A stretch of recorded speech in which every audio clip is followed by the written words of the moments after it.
Good afternoon, everybody, and welcome to Philly Zoo at 2. We are here with a special 4th of July version with our bald...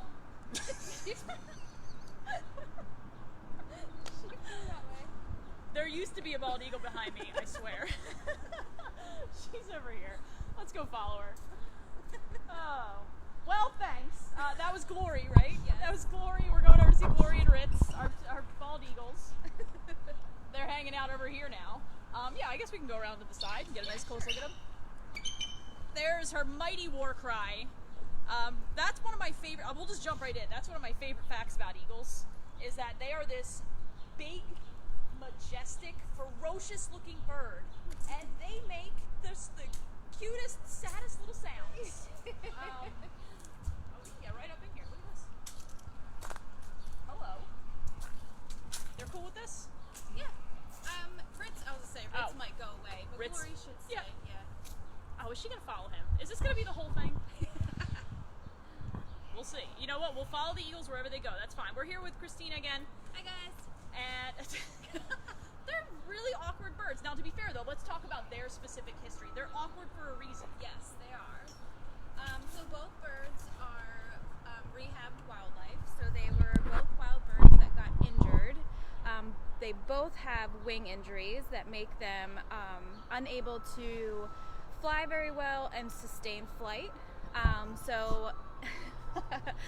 So U.S. Fish and Wildlife and a licensed rehabber deemed them non-releasable, so they came here to live out their lives. Ritz came in 1993, and she came in 2004. So they've been here a while. They've been here a long time. Did they get along like immediately? Like, how long do eagles take before they are like pair bonded? So these guys, I wasn't working with them when they were put together, but from what I understand, it went pretty well. They didn't have any issues. That's not to say that would happen with every individual, but for these guys, from what I understand, they pretty much just got along from jump. That's awesome. Yeah. Now, eagles, what's their social structure typically like? Do they, like, oh, there we go again. Little squeaks. Yeah. In the wild, would they typically be seen in pairs like this? Yeah, so these guys are known to pair up for life, and you would see them in usually pairs, or if it's a juvenile and they've fledged away from their family, you might see individuals, but they do pair for life. Cool. I feel like we should move again, but now, let's walk over. Let's take another little walk. So the great news is that this is a really cool newer exhibit. This was just built 2 years ago? Mm-hmm. 2 years ago, and Yeah. it's big. Yes. Which is great for the birds, even though they can't even fully fly. Yes. But that means we're gonna have to go on a little journey every so often. Yeah. Yeah, and the last time we were talking with the eagles, they were in breeding season. That's right. So they were nesting. They were nesting. So they were pretty committed to their nest. Yeah. But this Yeah. time of year, they're not nesting, so they're not just- committed. yeah. Now let's talk about eagle conservation just for a little bit, because that's actually a topic that I think a lot of people are familiar with, but where are you going? But it's a very complex history.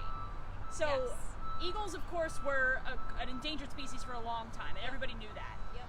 But they were recently delisted from that status, so they're no longer endangered. No. They do still have lots of threats against them, so they're not completely in the clear. Let's be honest about that. But for a little while, our birds were contributing to repopulating eagles in the wild, right? They had a chick just actually not too long ago. I know I worked here at the time, so it must have been in the last 10 years or so. Yeah. And what was the story with that?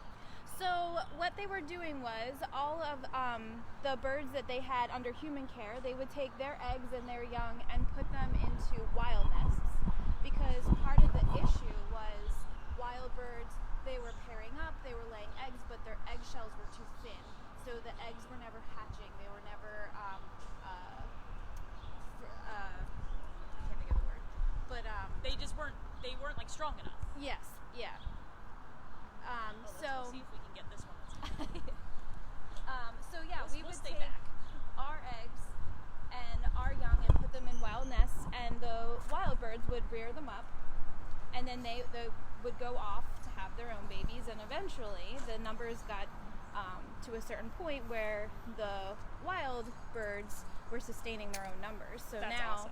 we don't have to do that. They're, and we found out why their eggshells were not doing well. Yep. So there's That's a lot awesome. of effort. Of course, yeah. There always are with bird conservation, because birds are hard to do conservation with sometimes, because they are an extremely mobile animal. Like, even mammals who are migratory don't migrate to the lengths that birds do. Yes.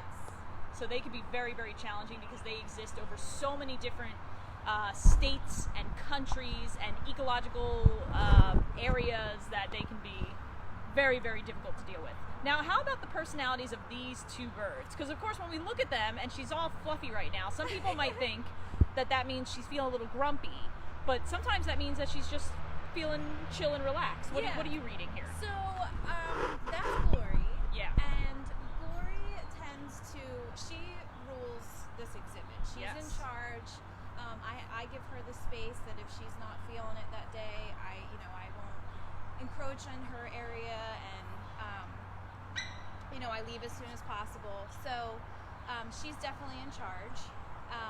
She is kind of looking at us like, why do you keep following me? Yes. Just kind of not understanding. Yes. But clearly, if she were upset, she would just move. It's also a little hot, so Yeah. it's a very hot day. Yeah. So sometimes they like a little bit of air going in and Oh, out of okay. those feathers. Just fluffing up her feathers Yeah, for a yeah. little breeze. All right. Ritz, on the other hand, he knows that Glory's in charge, and he obeys her every command. All right. He's a little more of a nervous guy. Part of the reason why he's living in a zoo right now is because he does have a nervous feather tearing behavior that he was doing in the wild, and they brought him into a rehab center. They let him molt out. He grew in all these brand new, beautiful flight feathers, and then a few months later, they found him again on the side of the road, shredded up feather. He Wow. kept doing it Yeah. over and over. So he does have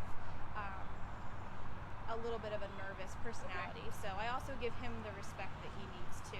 Yeah, And and luckily that's, we haven't seen that shredding in a long Oh, time. good. Yeah. So, just like many humans sometimes need some extra special care and help. Yeah. He's just a bird like that. Yeah, exactly. That's all right, dude. You're in the right place. I do think that this is a very interesting dynamic, because she is it is based on their body language, it is very clear that she is in charge here, Yes. because she is up high, she can see everything. Yes. He's literally cowering on the ground, Yeah. just waiting for either us to go away or for Glory to tell him what to do. Yeah. Sometimes it's funny because especially during breeding season, she's very vocal. Yeah. And if she's yelling at me, she'll sometimes it almost they're not humans, so this is not completely accurate for them, but it almost looks like she'll nudge him, and then he'll start what she said. Yeah. And it's actually kind of funny. They are a very funny pair. Yeah. But in the end, you can actually. Oh, okay, that's all. You can actually go in there with them. I can She's go not going to in. come at you. when you No, go in there. no. Yeah, and me, I just like to give her her space. So she's not the type of bird that really loves to be very close to me. So I just respect that, and I don't push the limits. But no, she's never actually gone after me or anything like that. Yeah. So she's an eagle who knows. She her knows place. what she wants. She knows what she wants. Yeah. She knows how to get it. Yeah. Good for her. Yeah. Now let's talk about some really cool eagle adaptations, since she is really showing them off for us right now. Mm-hmm. They've got one of the gnarliest beaks. Probably got the nastiest beak in the zoo. Yeah. Now that I'm thinking about Yeah. it, the one that can do the most damage. Yeah. And their talons are probably the Huge. biggest in the zoo as well. Huge. They're really, really sharp too. Yeah. So what do eagles typically eat, and how do they get it? So these guys are considered seabirds, and typically they're going to be eating fish, which they'll grab out of the water. But they are also opportunistic feeders. So they'll catch other food. They'll actually eat dead food, like carrion, like a vulture will. Huh. And these guys they'll steal food from other birds. Oh. Yeah. Yeah. That doesn't seem terribly noble. No, Um, no. In fact, we were just talking about this.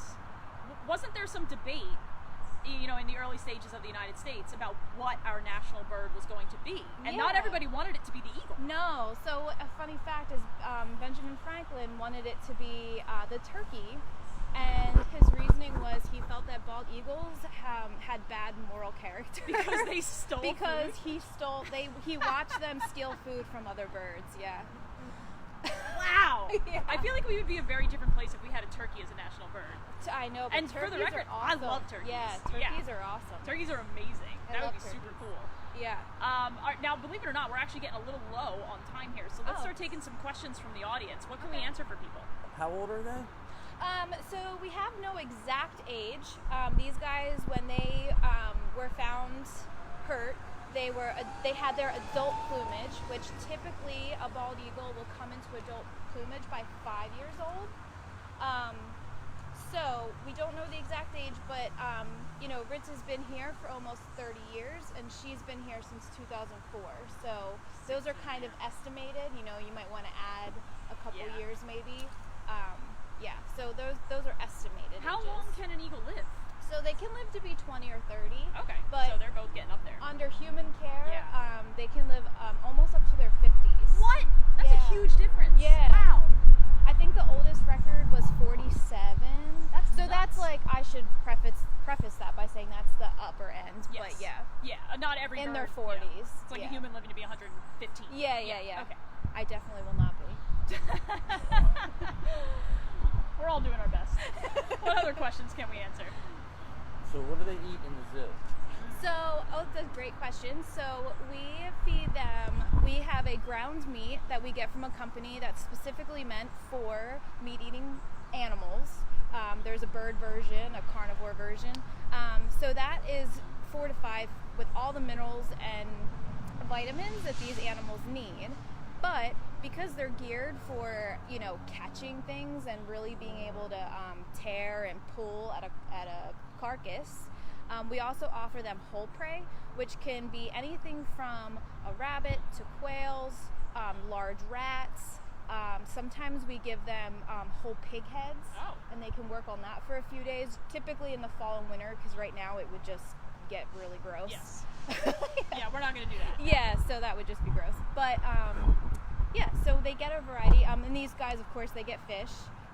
They get very large trout, and then sometimes as little treats, we give them little trouts, the little penguin trouts. Oh, the little. Yeah. Everybody loves those. Yes, they're Wow. like little chicken nuggets. Yeah, they're like little fish chicken nuggets. Yeah.